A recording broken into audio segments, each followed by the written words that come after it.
Hello good morning friends. வாங்க இன்றைக்கி நம்ம எம்வி விலாக்ஸ் ஆஃப் மலர்விழி சேனலில் பார்க்க போகிறது கேரட் பொரியலுங்க. இந்த கேரட் பொரியலில் என்ன பெரிய விஷயம்னு பார்த்திங்கன்னா, தேங்காய் துருவல் போடாமல் நம்ம வேற ஒரு பொருள் ஆட் பண்ணுறோங்க.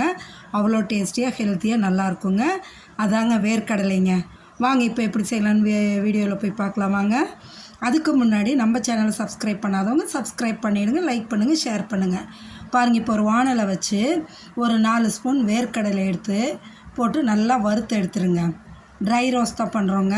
எண்ணெயெல்லாம் ஊற்றாமல் வெறும் வானல்லையே அப்படியே போட்டு நல்லா வறுத்து எடுத்துருங்க. வறுபடணும். மீடியம் ஃப்ளேம்லேயே வச்சு வறுத்து அதை நம்ம ஒரு இதில் தனியாக எடுத்து வச்சிடலாங்க.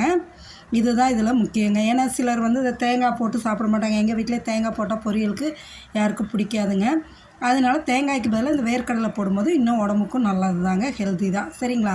பாருங்கள், நல்லா வறுபட்டுருச்சு. அதை எடுத்து ஒரு இதில் வச்சுட்டு அதே வானலில் ஒரு 2 ஸ்பூன் எண்ணெய் ஊற்றியாச்சுங்க. எண்ணெய் காஞ்சதும் கடுகு உளுத்தம் பருப்பு போட்டு பொரிய விடுங்க. அதுக்கப்புறம் கொஞ்சம் ஜீரகம் போட்டு பொரிய விடுங்க.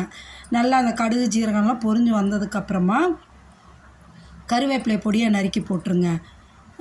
ஏன்னா குழந்தைங்க முழுசாக இப்போ கருவேப்பிலை போட்டால் தான் பொறுக்கி எடுத்து வச்சிடுறாங்க சாப்பிடாம. நறுக்கி போட்டிங்கன்னா எப்படியும் சாப்பிட்டுடுவாங்க. அதே போல் ஒரு 3 பச்சை மிளகாய் கீரி எடுத்து போட்டுங்க. நல்லா ஒரு 2 ஸ்பூனுக்கு பாசி பருப்பு எடுத்து அதையும் எண்ணெயில் போட்டு நல்லா வறுத்தெடுங்க.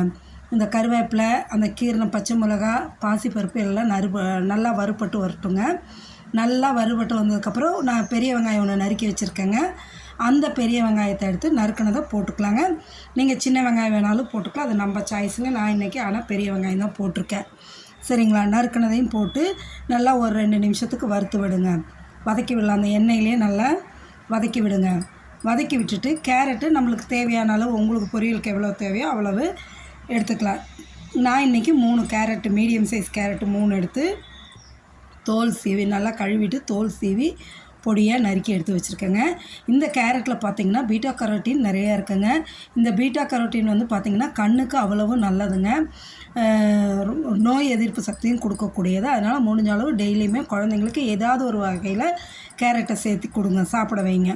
இப்போ நறுக்கின கேரட்டையும் போட்டு ஒரு நிமிஷம் நல்லா வதக்கி விடுங்க. எண்ணெயிலேயே வெறும் இதாகவே அப்படியே வதக்கி விட்டுறலாங்க. வதக்கி விட்டு அதுக்கு இந்த பொரியலுக்கு தேவையான அளவு உப்பு போட்டுக்கலாங்க. உப்பு நான் கொஞ்சமாக தான் போடுவேங்க.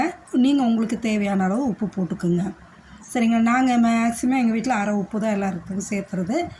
நீங்கள் உங்களுக்கு தேவையான அளவு போட்டுக்கோங்க. போட்டுட்டு காய் வேகிறதுக்கு தேவையான அளவு தண்ணி ஊற்றிடலாங்க. ஊற்றி நல்லா கிளறி விட்டுட்டு மூடி வச்சிடலாங்க. காய் வேகட்டும். நல்லா சீக்கிரம் வெந்துடும். கேரட்டை பொறுத்த வரைக்கும் சீக்கிரம் வெந்துடும். அது வேகிறதுக்குள்ளே நம்ம என்ன பண்ணலாம், அந்த வறுத்து வச்சுருக்கோம் இல்லைங்களா வேர்க்கடலை, அதை எடுத்து ஒரு சின்ன மிக்ஸி ஜாரில் போட்டு கோர்ஸாக பவுடர் ஆக்கிடலாங்க. நைஸ் ஆக்கிடாதீங்க. நல்லா கோர்ஸாக கொரகொரப்பாக பல்ஸ் மோடு வீட்டில் எடுத்துடுறாங்க. பல்ஸ் மோடில் போட்டிங்கன்னா ஒரு 2-3 தடவை இது பண்ணாவே நல்லா வந்துடும். நல்லா கொரகொரப்பாக பாருங்கள். இந்த அளவு இருந்தால் போதுங்க. ஆமாம், இதில் 1-2 அப்படியே உடப்பட்ட மாரி இருக்கிற வேர்க்கடலை இருந்தாலும் வாயில் படும்போது கடிப்படும்போது நல்லா டேஸ்ட்டாக இருக்குங்க. இந்தமாரி இதை பவுடராக்கி எடுத்து வச்சாச்சுங்க.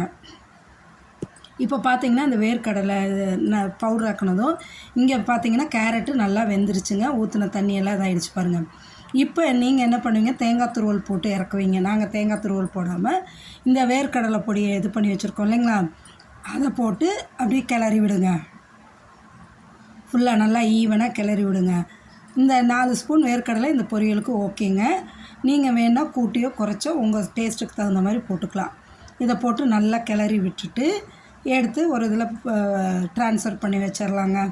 சூப்பரான வேர்க்கடலை கேரட் பொரியல் ரெடி ஆகிடுச்சுங்க. சாப்பிடும்போது அவ்வளோ டேஸ்டியாக நல்லாயிருக்குங்க. நீங்களும் ஒரு தடவை இதை ட்ரை பண்ணி பாருங்கள்.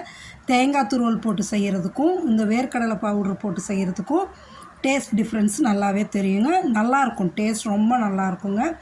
செஞ்சு சாப்பிட்டு பார்த்துட்டு எப்படி இருக்குன்னு எனக்கு கமெண்ட் செக்ஷனில் சொல்லுங்கள். நீங்களும் மறக்காமல் ஒரு தடவை ட்ரை பண்ணி பாருங்களேன். அவ்வளோ சூப்பராக இருக்குங்க. நம்ம சேனலை சப்ஸ்கிரைப் பண்ணுங்கள், லைக் பண்ணுங்கள், ஷேர் பண்ணுங்கள். மறக்காமல் உங்கள் ஃப்ரெண்ட்ஸ் அண்ட் ரிலேட்டிவ்ஸ்க்கும் ஷேர் பண்ணுங்கள். அவ்வளோ டேஸ்டியாக யம்மியாக இருக்குங்க. செஞ்சு சாப்பிட்டு பார்த்துட்டு சொல்லுங்கள். சரிங்களா? ஓகே ஃப்ரெண்ட்ஸ், தேங்க்ஸ் ஃபார் வாட்சிங்.